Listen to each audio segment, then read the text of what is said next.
Tuhan kita itu Tuhan yang baik banget. Dia udah rela mengorbankan nyawanya untuk menebus dosa-dosa kita. Dan seminggu ini Dia terus loh yang selalu mengerti kita.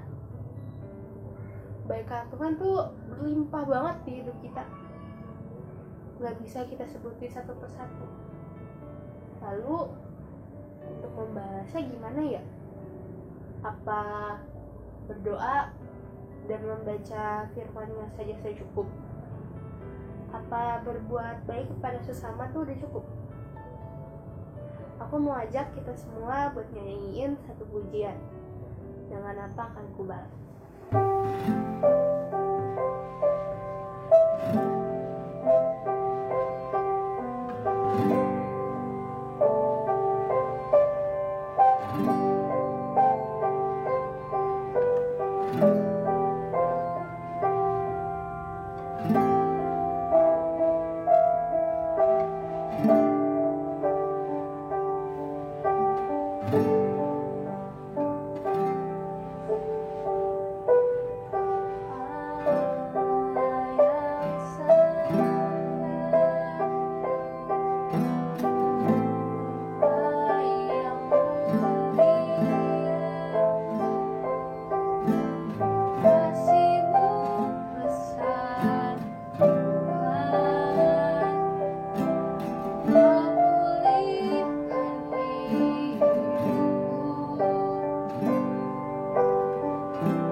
Teman-teman, mari kita berdoa. Tuhan Yesus, kami bersyukur karena kami bisa bersama-sama menonton kembali kebaktian Youth Online pada hari Minggu ini.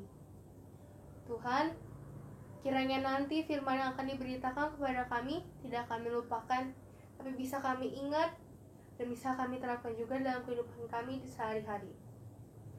Tuhan, inilah doa kami panjatkan hanya dalam nama-Mu saja. Dalam nama Tuhan Yesus kami berdoa. Amin. Teman-teman, bersama Tuhan kita bisa melakukan segala hal. Kita bisa berbuat baik kepada sesama, kita bisa membalas kejahatan dengan kebaikan. Aku mau ajak kita semua buat nyanyi Denganmu Tuhan.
Teman-teman, kira-kira berbuat baik setiap hari itu capek nggak ya? Di saat orang lain marahin kita, berbuat jahat kepada kita, kita harus membalasnya dengan kebaikan. Kalau misalnya kita capek, kita bisa loh minta pertolongan Tuhan. Kita bisa minta Tuhan untuk mendengarkan doa kita, supaya Ia bisa menguatkan kita. Mari kita menyanyikan satu pujian berjudul Mampirlah dengan Doaku.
Saudara-saudara yang terkasih di dalam Tuhan, Shalom, salam sejahtera bagi kita semua. Mari sebelum kita membaca firman Tuhan dan merenungkannya, kita berdoa memohon pertolongan Tuhan. Tuhan, pada saat ini kami siap untuk membaca firman-Mu dan merenungkan isi hati Tuhan kepada setiap kami. Mohon Allah Roh Kudus membimbing kami, dan biarlah kami memahami isi hati Tuhan dan sanggup melakukannya di dalam kehidupan sehari-hari, sehingga itulah yang disebut kebahagiaan sejati, berkat di dalam hidup kami. Tolong hamba-Mu dan tolong setiap kami dimanapun berada yang mendengarkan firman ini. Di dalam nama Yesus Kristus kami berdoa. Amin. Kita bersama melihat Filipi pasal yang keempat, ayat 4 sampai dengan 7. Filipi pasal yang keempat, ayat 4 sampai dengan 7. Bersukacitalah senantiasa dalam Tuhan. Sekali lagi kukatakan, bersukacitalah. Hendaklah kebaikanmu diketahui semua orang. Tuhan sudah dekat. Janganlah hendaknya kamu khawatir tentang apapun juga. Tetapi nyatakanlah dalam segala hal keinginanmu kepada Allah dalam doa dan permohonan dan dengan ucapan syukur.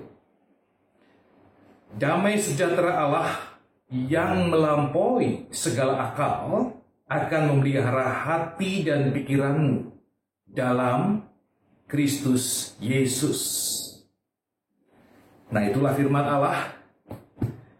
Berbahagialah setiap kita, diberkatilah setiap kita yang tidak hanya mendengar, tapi juga melakukan dalam kehidupan sehari-hari. Hari ini kita bersama-sama akan membicarakan tentang emosi. Nah, bagaimana kita mengelola, mengendalikan emosi-emosi kita. Kita terbiasa dengan ungkapan ini ya. Wah, lagi emosi nih. Bikin emosi aja itu orang. Nah, apa maksud emosi di sini? Emosi adalah perasaan yang muncul di dalam hati atau akibat pemikiran-pemikiran yang tidak terkendali. Jadi, ungkapan atau perasaan ungkapan emosi itu bisa di dalam kesedihan, kegembiraan, bisa rasa malu, marah, merasa lebih hebat, arogan, tinggi, ataupun sebaliknya rendah diri, minder. Ada juga ada perasaan iri, benci, senang, dan yang lain-lain. Semua adalah emosi-emosi yang sering terjadi dalam kehidupan kita. Nah, biasanya satu emosi muncul akan mengikuti emosi yang lain. Atau satu emosi muncul akan mempengaruhi orang lain sekitar kita, dan mereka pun bisa emosi.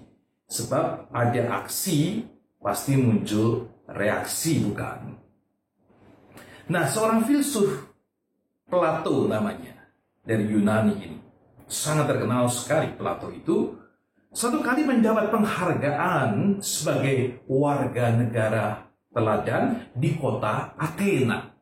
Nah, jadi pemerintah kota Athena itu memberikan hadiah suatu meja marmer yang begitu besar dari batu marmer, begitu indah sekali, halus dan sangat membanggakan tentunya.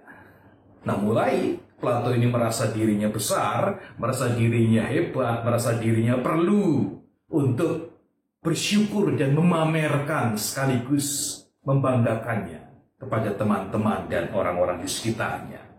Dia bikin pesta. Lalu diundang banyak orang untuk datang, teman-temannya semua hadir di situ. Lalu dia di situ memamerkan semua itu.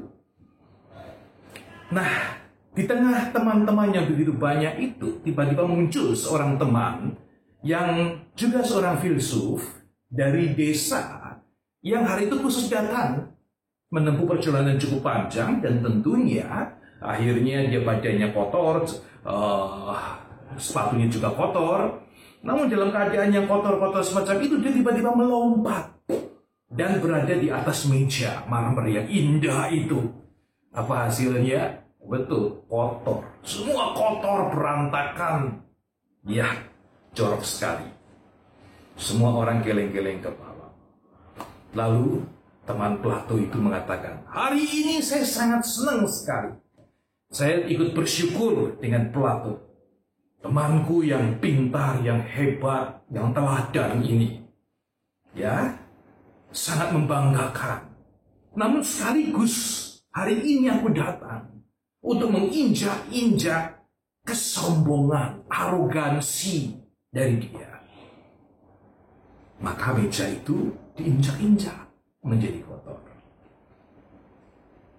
Nah, saudara sekalian, hadirin yang pada saat itu mendengar, melihat mereka ada yang menggeleng-gelengkan kepala, ada yang mengangguk-anggukkan kepala.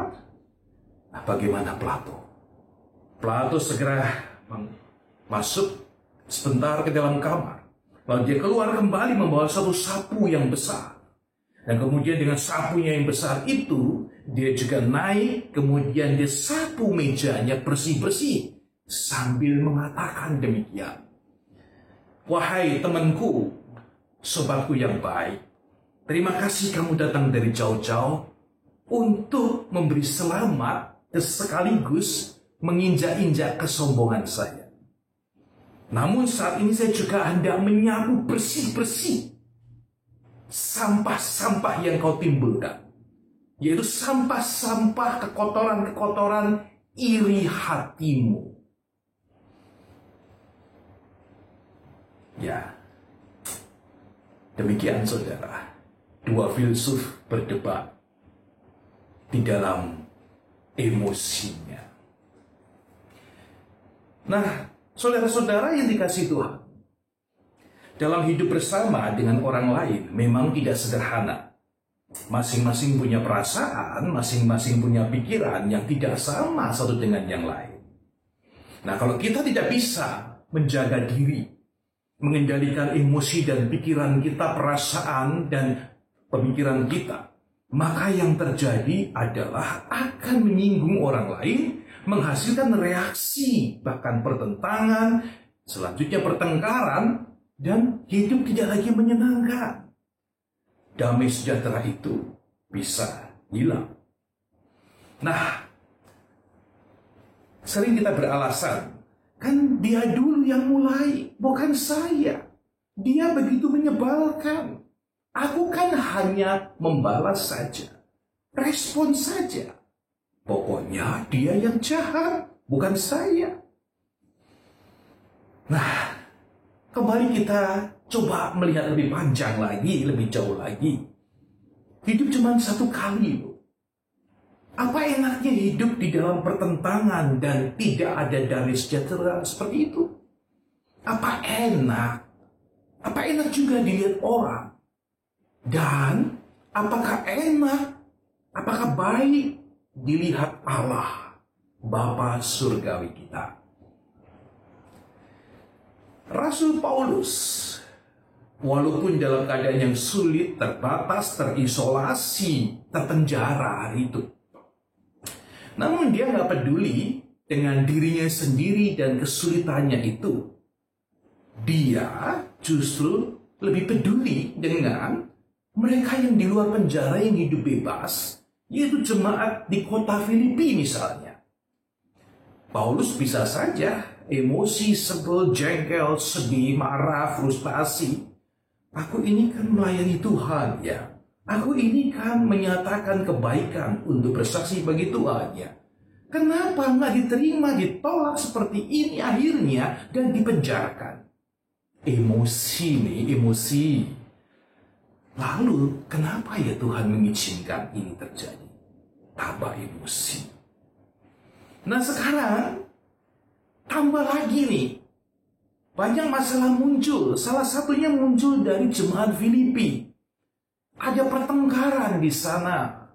Ada yang namanya Yudea, ada yang namanya Sintike, lalu berseberangan, lalu beda pendapat, lalu bertengkar. Lalu banyak orang ikut-ikutan. Jadi hidupnya nggak akur, nggak ada damai sejahtera di dalam gereja jemaat Tuhan hari itu.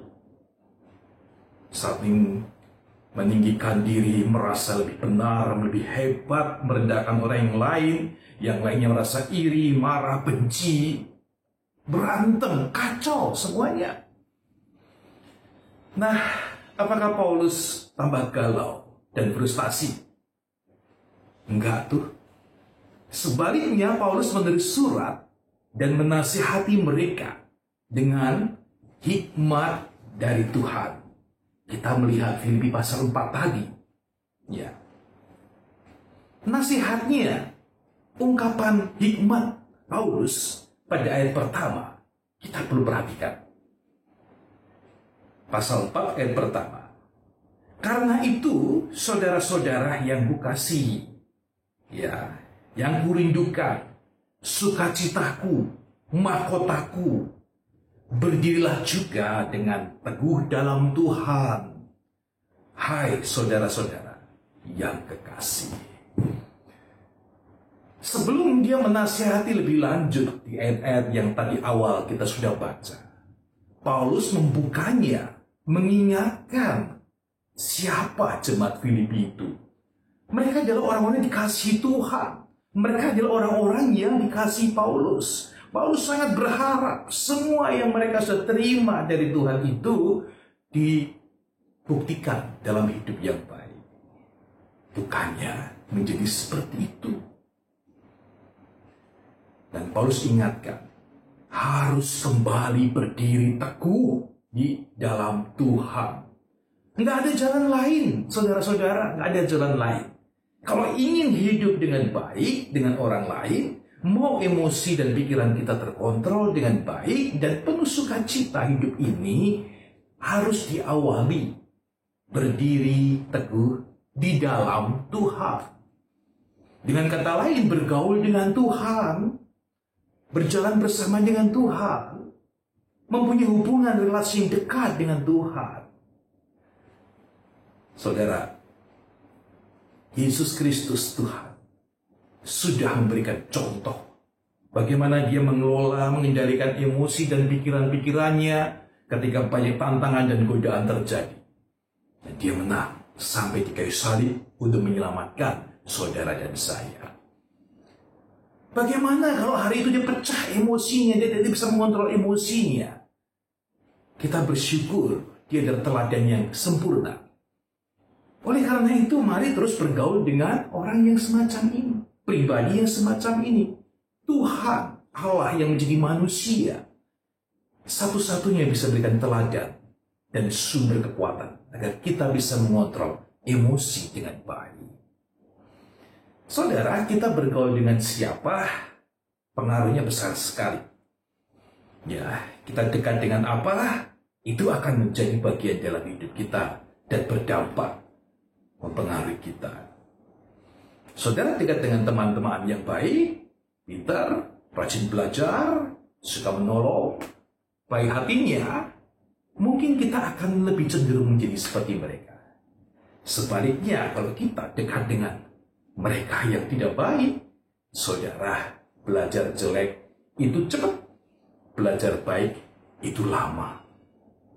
Orang bilang begini nih, belajar baik 3 tahun, belajar jelek 3 hari cukup.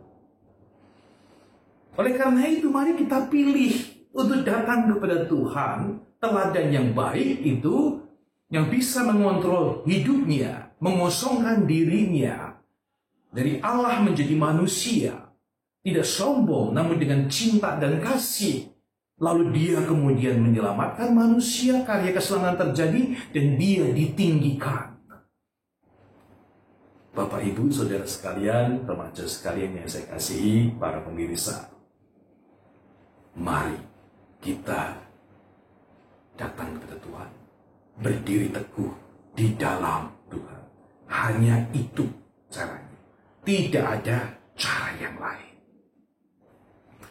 Nah, saudara sekalian, ketika saudara dan saya sudah tinggal di dalam Tuhan, saudara dan saya percaya kepada Tuhan dan menyerahkan hidup kita kepada Tuhan, maka yang terjadi adalah suatu perubahan yang luar biasa, yang mungkin kita tidak pernah kepikir, yang mungkin ketika kita planning pun gagal terus.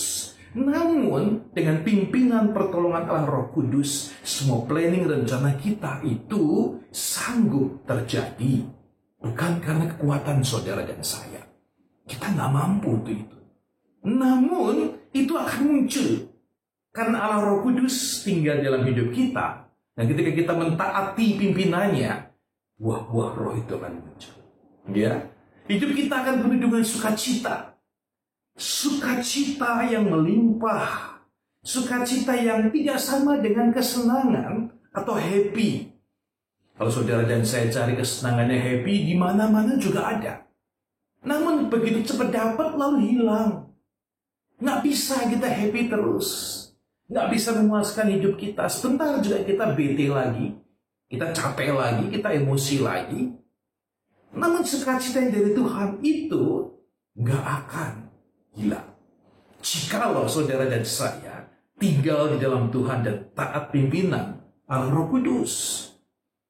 Saudara, ada seorang ibu yang sederhana, keadaan ekonominya sangat kurang, dia tinggal di kota kecil, dan pekerjaannya adalah membuat makanan, kue-kue jajanan untuk anak-anak sekolah yang ada di dekat rumahnya itu. Nah, pagi-pagi benar dia sudah bangun. Ya, subuh-subuh dia sudah siapkan kuenya, bahkan adonannya sudah dari semalam dibikin. Lalu kemudian dia pagi-pagi ke sekolahan, dia jual makanannya itu.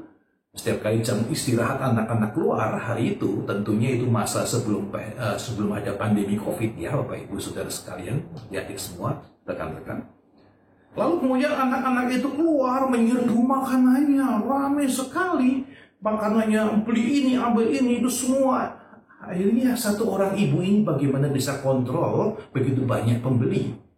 Maka setiap hari habis dagangannya, dia pulang, dia hitung-hitung, loh kok kayaknya ada yang belum bayar ya? Bukannya yang belum bayar. Ada banyak lagi. Waduh, rugi dong kalau begini.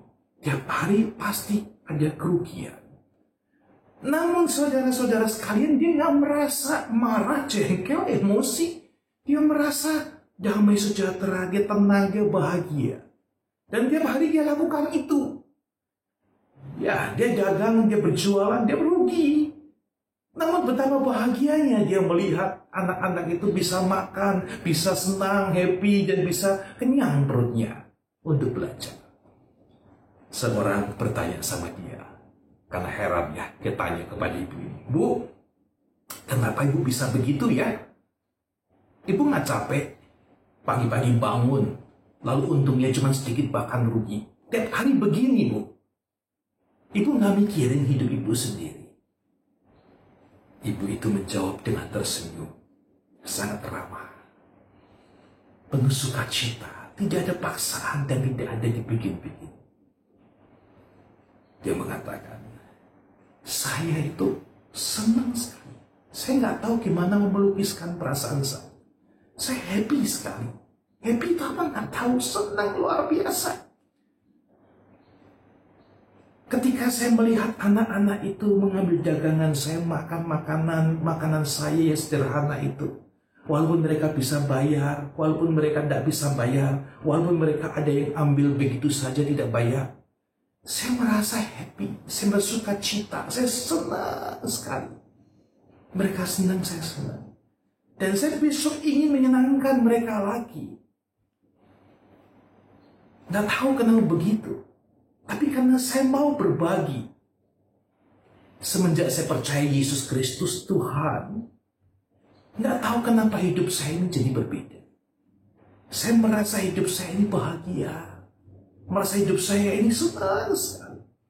Dan saya ingin membagikan kesenangan ini pada orang lain. Biar orang lain juga bahagia dan senang. Melalui apa yang saya bisa lakukan. Dan yang saya bisa lakukan hanya bikin kue. Saudara-saudara sekalian, ibu itu nggak tahu. Itulah yang disebut sama Paulus sukacita. Sukacita. Bukan happy, bukan seneng, bukan apapun juga itu. Namun perasaan yang sangat berbahagia, yang melimpah dalam hidupnya. Karena apa? Karena Tuhan ada di dalam hidupnya. Karena dia percaya kepada Tuhan Yesus. Karena hidupnya sudah diselamatkan oleh Tuhan Yesus. Yesus mati bagi dia di atas kayu salib. Dan dia mendapat jaminan hidup kekal. Dia masuk surga. Dan sebagai anak Tuhan yang sudah diselamatkan, hidupnya ini hanya untuk menyenangkan hati Tuhan. Hidupnya ini berarti dan sangat bahagia ketika dia bisa melakukan sesuatu untuk orang lain yang biar orang itu juga berbahagia dan mengenal siapa Yesus Kristus yang adalah Tuhan dan Juru Selamat satu-satunya itu. Itu sukacita. Dan kalau kita berkonsentrasi dan itu selalu menguasai hidup kita, maka nggak ada tempat untuk kekhawatiran, kemarahan, kebencian, dendam, iri hati, arogansi, bete. Itu menguasai perasaan dan pikiran kita lagi. Nggak ada waktu. Nggak ada tempat. Nggak level lagi ada di sana, nggak level. Kita konsentrasi kepada apa yang baik, yang benar, yang indah itu dari Tuhan. Oleh karena itu, ayat yang keempat sampai ke-6, Paulus memberikan kesimpulan atau pernyataan penting, kunci dari kehidupan yang bisa mengendalikan emosi. Demikian saya bacakan lagi. Bersukacitalah senantiasa dalam Tuhan. Sekali lagi kukatakan, bersukacitalah.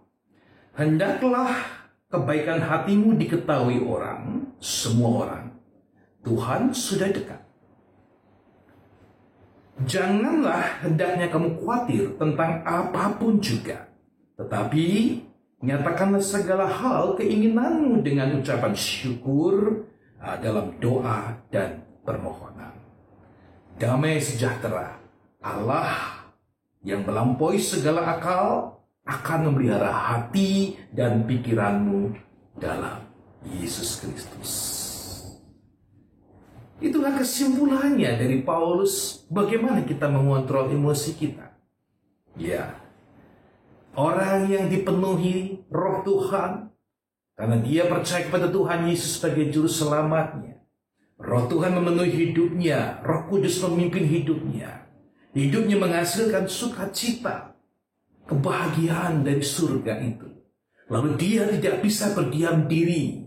Dia akan mengambil waktu dan pikirannya dan waktunya untuk berkarya bagi Tuhan. Untuk membagikan sukacita itu kepada banyak orang di sekitarnya. Tanpa disuruh, tanpa diperintah, tanpa ikut program gereja. Atau apapun juga. Ingin orang lain juga bisa mendapat sukacita yang Tuhan sudah berikan dalam hidupnya. Dengan demikian setiap orang akan hidup di dalam sukacita dan menciptakan suasana yang indah. Damai sejahtera, kata Paulus, bagi orang-orang yang semacam ini. Damai sejahtera yang melampaui pikiran dan akal di dalam Yesus Kristus. Saudara-saudara sekalian, hari ini bagaimana dengan kita? Oh ya, apakah koneksi Wi-Fi di tempat Anda bagus? Tetaplah terkonek dan bisa masuk ke dalam dunia maya dengan leluasa dan mengerjakan banyak hal dengan baik. Namun, ada satu hal yang lebih penting daripada itu. Pastikan koneksi, jaringan, hubungan kita dengan Allah dan Yesus Kristus Tuhan kita juga baik, tidak terputus-putus, sehingga kita bisa menjelajah kehidupan kita ini dengan indah bersama dengan Tuhan. Melalui doa, membangun relasi dengan Tuhan, berbicara dengan Dia, membaca firman Tuhan, dan melakukannya dalam kehidupan sehari-hari. Tuhan memberkati saudara sekalian. Amin. Teman-teman, saya undang untuk bangkit berdiri.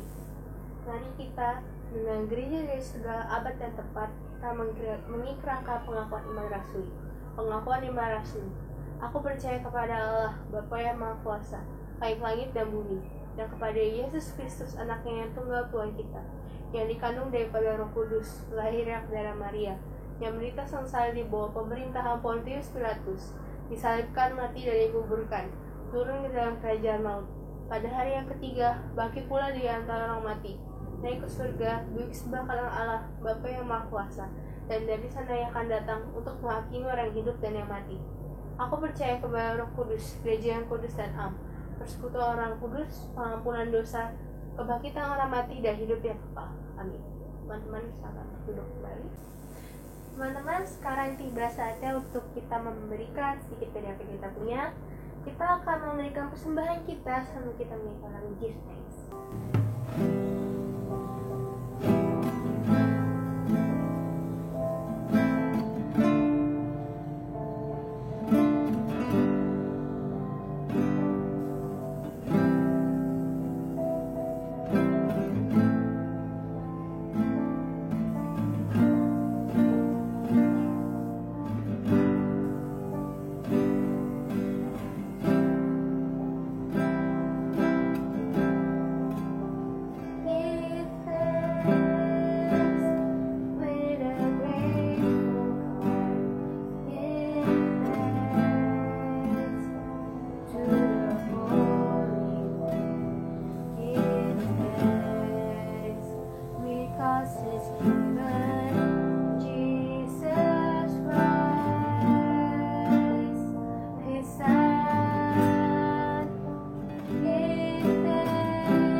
Teman-teman, mari kita berdoa.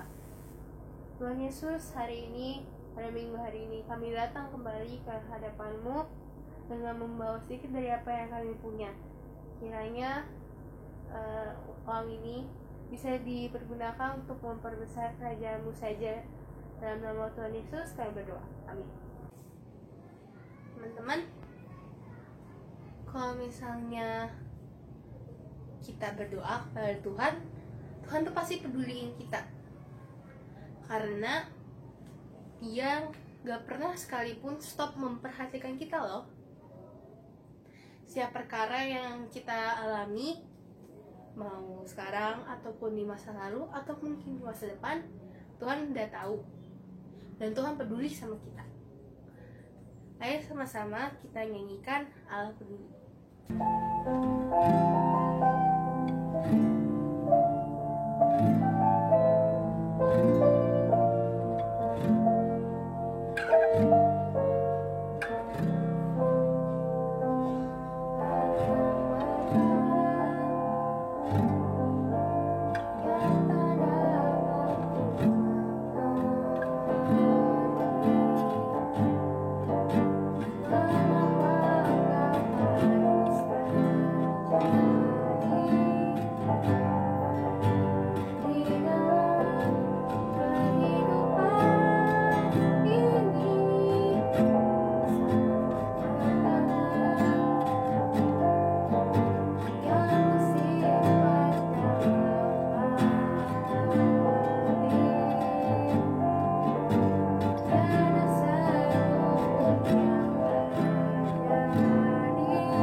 Saudara-saudara yang dikasihi oleh Tuhan, mari kita arahkan hati kita kepada Dia, Tuhan yang mengasihi saudara dan saya. Kita akan pergi, kita beraktivitas, melakukan apapun juga, dengan pertolongan. Dan biarlah berkat dari Tuhan juga melimpah di dalam hidup saudara-saudara. Terimalah berkat Tuhan. Kiranya kasih karunia dari Kristus Yesus Tuhan kita, kasih sayang dari Allah Bapa Surgawi, kuat kuasa, penghiburan, pimpinan Allah Roh Kudus, menyertai saudara-saudara sekalian dimanapun juga berada, mulai dari saat ini sampai selama-lamanya. Amin. Haleluya, haleluya, haleluya, haleluya,